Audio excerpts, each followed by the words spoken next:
Welcome to another edition of Small Business Review. I'm Ernest Edward Lacey, your host.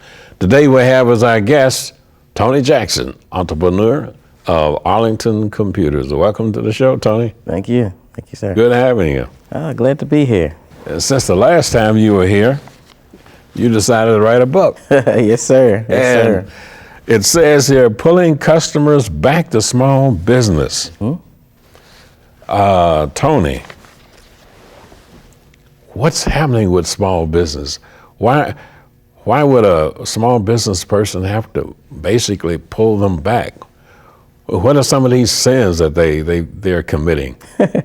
Well, what's happening is you have the big market or you have the big box stores that are kind of putting out a lot of ads and doing everything they can to win the customers over. And in essence, what they're doing is they're putting cost, they're factoring cost, and they're not necessarily trying to go for quality.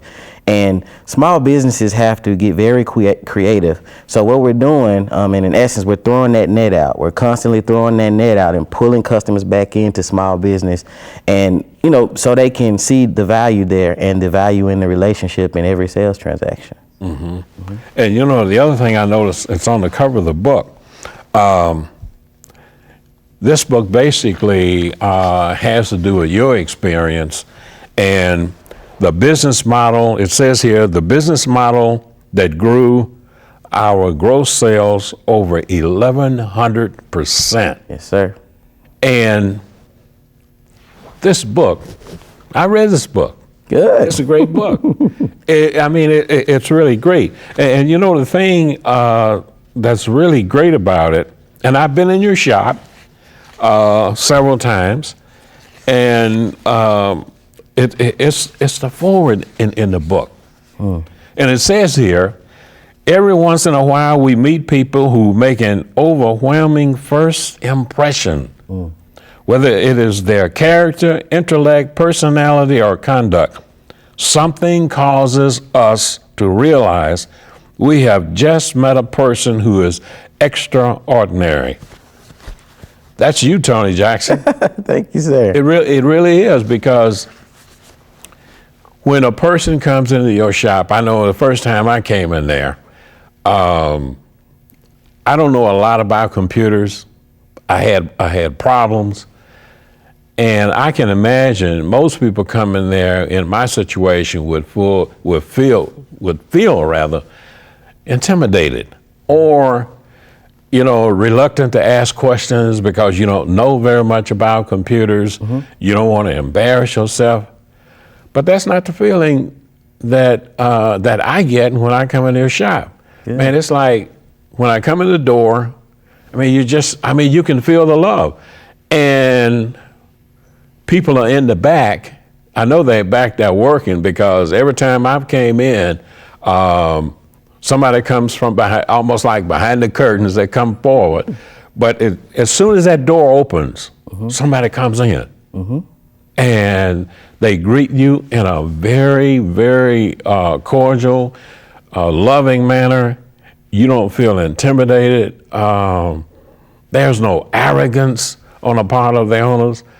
And I really think that that's where a lot of small business people really lose it, is because they're arrogant. What's your comments there? I don't think in any business, small or large, there is no place for arrogance. Small business owners, for the most part, the ones I deal with, they're not arrogant at all. Just because you may have X amount of dollars coming in, tomorrow that could be gone. That's why you have to value your customers and treat every customer as royalty, because without the customer, you don't have a business. In order to have a successful business, you've got to have customers to patronize your business. And that's the most important piece of the puzzle. Without the customer, there is no business. So that arrogance, you wouldn't be arrogant if you didn't have any customers. So there's no place for it in a business environment at all. Right. And many times, if the entrepreneur makes a mistake, the customer comes back, it's a hassle. between that business owner and the customer. They got to go back and forth because there's a problem. And as I stated before we came on air, I think that's a major mistake on the part of a business owner. Absolutely. It's almost like one of the things that I was taught years ago is that, and this is something that all business owners must keep in mind. The customer is always 100% right. They are. They really are. They are 100% right. When they come in, if you've made a mistake as a business owner, you have to have that attitude that customer is right. So the next step that one has to look at is, how am I going to retain this lady, this man, Right. this youngster, because surely a mistake is made, even though it might not be yours. But you take it anyway, because the one thing that you want to keep that customer. Absolutely. Yeah. Absolutely. And your book addresses a lot of this. And I mean, the thing about this book, it's very easy to read.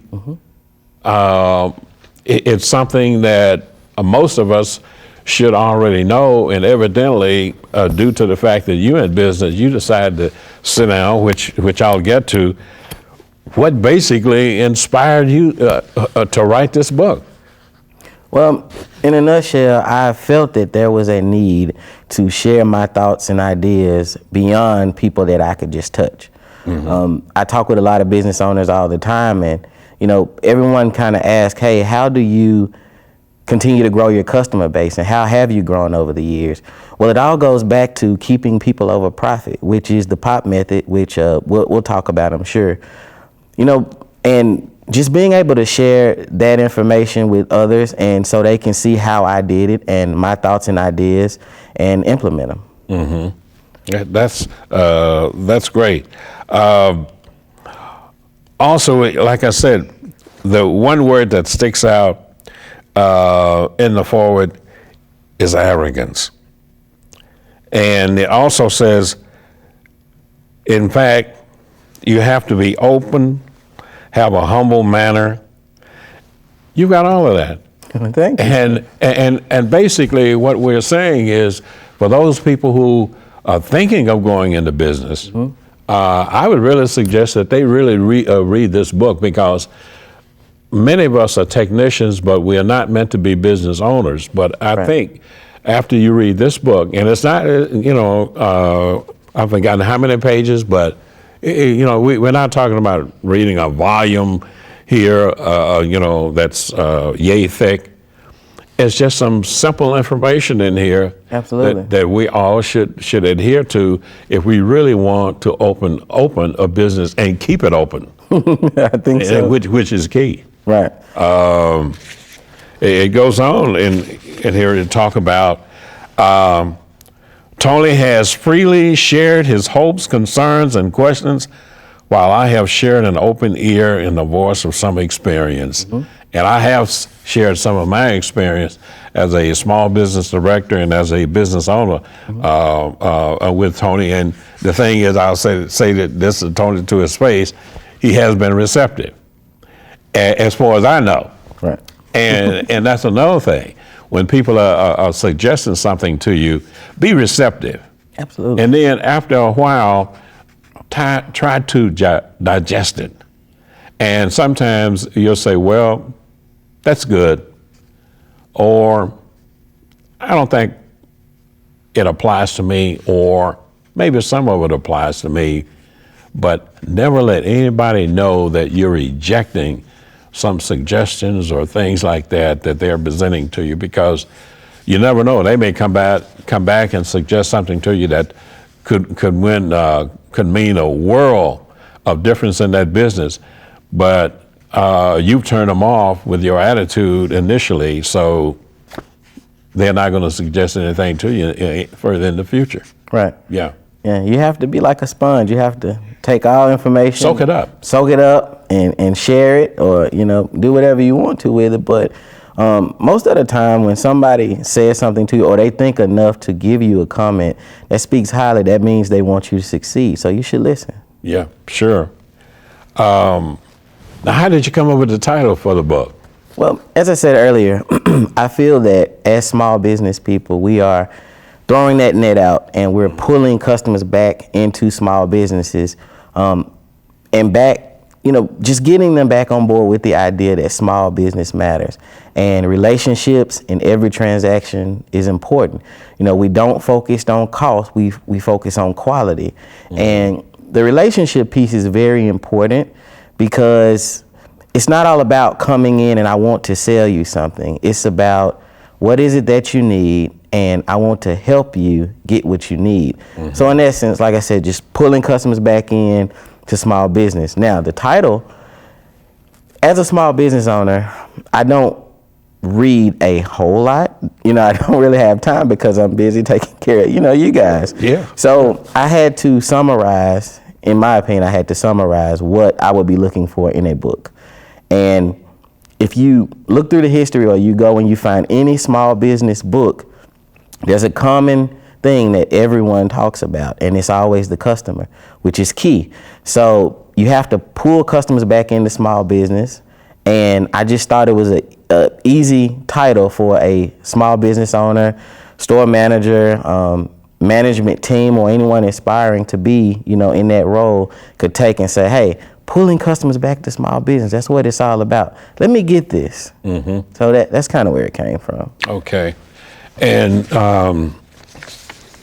there are several chapters here. For an example, I want to just, with the time that we have, let's kind of go through some of the chapters in this book. Okay. Chapter 1 says, opening the doors. Open for business. The early bird truly gets the worm. Yeah. Okay. So basically, chapter 1 is talking about being in place and ready to serve. Mm-hmm. I feel that every business owner or store manager, or like I said, anyone aspiring to be that, should be in place 15 to 20 minutes before the whistle. Mm-hmm. Remember how people used to say, when you're early, you're on time? Mm-hmm. When you're early, you're on time, and when you're on time, you're late. Mm-hmm. That's kind of the focus there, what I was trying to say. 15 to 20 minutes early enables you to get that cup of coffee or do the things that you can do while the business is open, make deposits, check emails, things like that.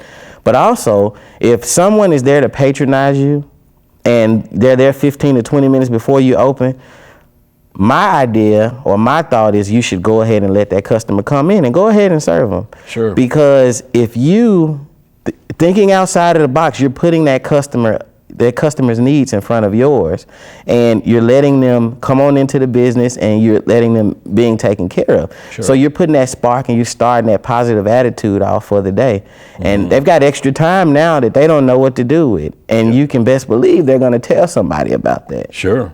Absolutely. Sure. And sometimes if you're in a situation, your business opens at 9 o'clock, mm-hmm. and you're in there and they see you in at 8:45. I've known some businesses, Tony, they open at 9, the crowd starts gathering outside, it's 8:45, they're not going to open the door. Right. They leave the doors closed. But you're right, if you go ahead and open that door, because the other thing is, there could be somebody in that line that really has an emergency, mm-hmm. and they would like to, that's the reason why they got there early in the first place, because they were hoping that you might be there, even though I know they open at 9, but right. I got there around 8:40 or 8:45, and I was hoping that he would be there so he could help me take care of the problem, or I could drop my computer off and be on my way to work, or take my kids to daycare, or take the dog to the pet doctor or whatever. Mm-hmm. But you're right. Yeah. That's very, very important. And the other thing is, it shows that you're eager to serve and you appreciate their business. Yeah. There are hundreds of businesses that do the same thing that any business does. So you've got to stand out, and it's those type of things that make a mark and make people remember you. Yeah. It means you're different. In a word, it's different.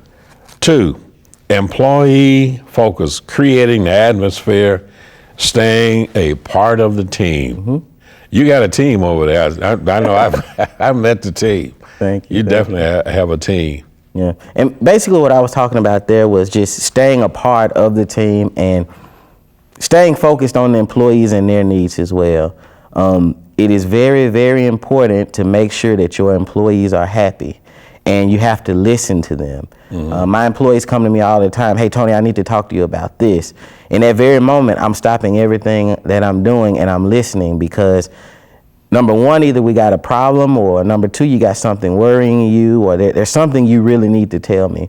So I kind of, listen to the employees, and we engage, we sit down and we talk about different things. And I keep them, top priority as well, because they have to be happy. Sure. If they're not happy, the business is not happy. And I've got signs all over there that says, hey, Arlington Computers is a happy place. Keep the bad attitudes outside. Yeah. And that's how we roll. Right, right. And number 3, tip of the tongue, top of the mind, making your mark.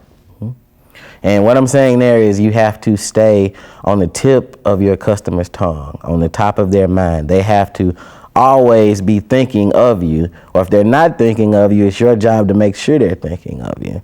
Meaning you have to be out in the community and doing things.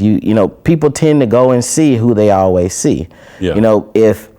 Right now I could walk in here if I wasn't here, and you see me and, hey, my computer, or hey, this and that. When you see me more, you tend to think about doing business with me more. So, Sure. In that aspect, I just say stay seen. And making your mark is just all about community support, staying available, things like that. Sure.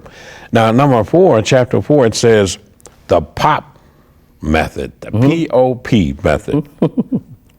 Tell us about that. Okay, so the POP method is, POP stands for people over profit, which basically says that you should put the customer's needs in front of the $sign. Okay. That's not very hard to do for us, but it may be hard to do for some. Let's say you come in and you have a issue and you want to replace your system.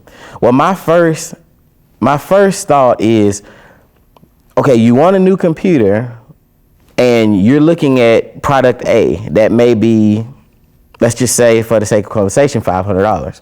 Well, if you say, now all I'm going to do on this machine is check my email and pay my bills. That's all you're going to do. Well, instead of thinking about the profit and selling you that unit, I may have something $100 cheaper, or anything that could save you money, because it's not about me in that very moment making all the profit I can. It's about taking care of you, giving you what you need, and you're going to tell other people. That will go a whole lot further than this profit that I'm going to make on this one unit. Right. You're right. That's kind of what the people over profit Sure. is. It's just, everybody within the organization just putting the customer's needs in front of the $sign, and everything else will take care of itself. Yeah. Yeah. And now we talk about, in chapter 5, we talk about big box versus unique marketing, and why. Okay. So again, a big box store, let me just explain just for a second the way a big box store works.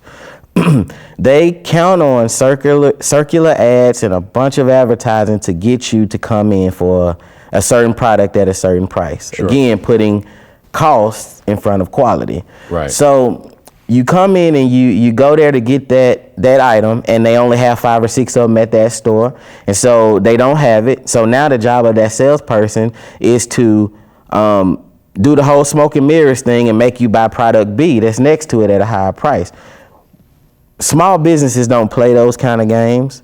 Also, big box stores have a lot of red tape that they have to cut through. Everything has to happen on the top level and come down. Big box stores can make decisions on the fly, and we have to take those differences and those type of things, and that's what we have to value ourselves on. We have to do things that are different, and those are the things that will always make the customers remember you. And in essence, that's kind of goes back to pulling them back into small business. Yeah.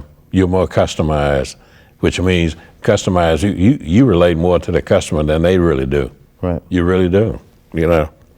And chapter 6 says your way of thinking, high energy becomes contagious. It does. Yeah. So in any business, you as the owner or as the manager are the first person to break the seal of the door. So you have to have, high energy, very high energy.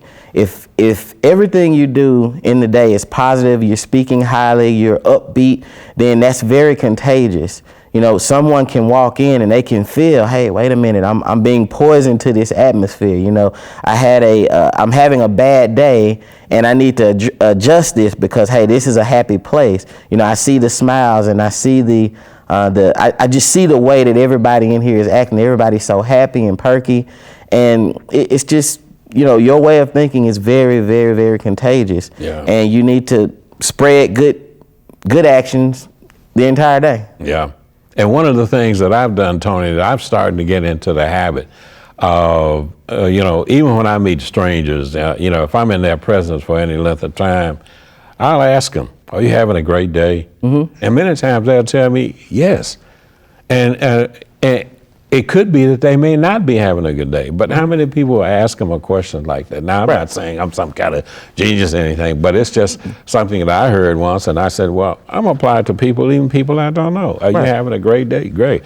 And I know another thing, when I call Arlington Computers and someone answers the phone, and a lot of time it's Tony, the way the phone is answered it's almost like asking me, are you having a great day? Because it's answered with a lot of enthusiasm. You know, it's not like, hello, you know, like you're half dead. You know, you got some life. And chapter 7, what should you do next?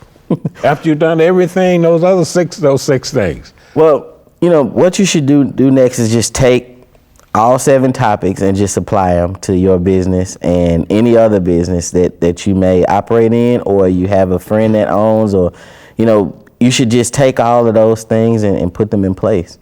Mm-hmm. You know, reading through the chapters, I think you'll have to go through it a couple times, but it's very quick. Mm-hmm.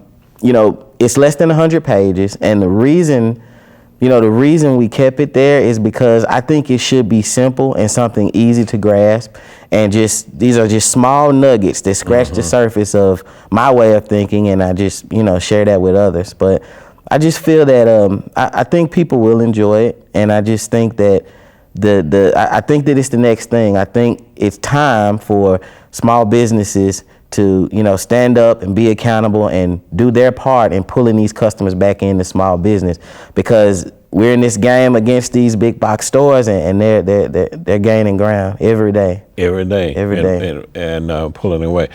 Tony, where is Arlington Computers located? Arlington Computers is at 11615 Highway 70. We're right there in the Arlington area, right there on the lot with the Kroger. Okay, right on the line with the Kroger. And your hours are? Monday through Friday, 9 a.m. to 7 p.m., Saturday and Sunday, church and family. Yeah, I was going to say, you're not open on Saturday, and you're not open on Sunday. Saturday is for who? Church and family. No, Saturday is for family. Right. Now Sunday is for church. Right, or vice versa. Or vice versa. Right. Yeah. Some other things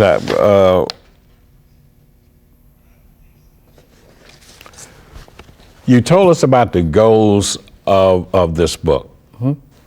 Now, this is a question that normally you would provide to me before the show, but I've got to ask, where do you see Arlington Computers 5 years from now? Well, I think 5 years from now, I think we'll still be, of course, we'll still be around. We'll still be in the business of taking care of customers.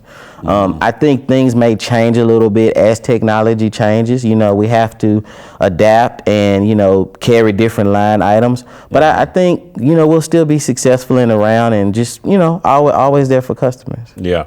Now, you know, another thing I want to mention, I think there's a group of people, a segment in our society that does not use computers. And correct me if I'm wrong about this, because you may have more statistical data than I would ever have. And it has to do with senior citizens. I don't think many of them really use computers. A lot of them don't. A lot of them A lot of them don't. And I think one of the reasons for it has nothing to do with the cost of the computer, is that it's the type of thing that perhaps they feel intimidated by. And I can say one thing in your shop, and I fall in that senior citizen category, is I never feel intimidated when I come in there. Like, for instance, I'm embarrassed because I may ask a question that might float under the quote unquote word stupid or something like that. But anytime I've ever had any question regarding the computer, it's explained to me in a very simple way. I'm not looked at as being, a little bit different or something like that, or hey, he's a senior, he just doesn't get it. But you really feel, you can feel the warmth, the love that's coming in terms of someone trying to answer your question or take care of the problem that you're having with your computer. So I guess what I'm saying is that for seniors out there who feel intimidated by computers, you really need to see Tony Jackson. You need to talk to Tony Jackson. Really, I'm serious. I think so too. Because he will make you feel at ease. You won't feel embarrassed, and he's going to take the time to explain to you. Because I've called you many times over the phone and mentioned things to you, and you say, well, Mr. Lacey, all you have to do, is do this and do that. Now do this, do that, and everything's taken care of. And it was done with a phone call. If it's something that goes beyond that, you told me, why don't you bring it into the shop? Let me take a look at it. Right. Yeah. And those are the kinds of things that you're looking for when you're dealing with any type of a business. You're looking for that friendliness, that love, man. Yeah. Yeah. We're definitely there for our senior community.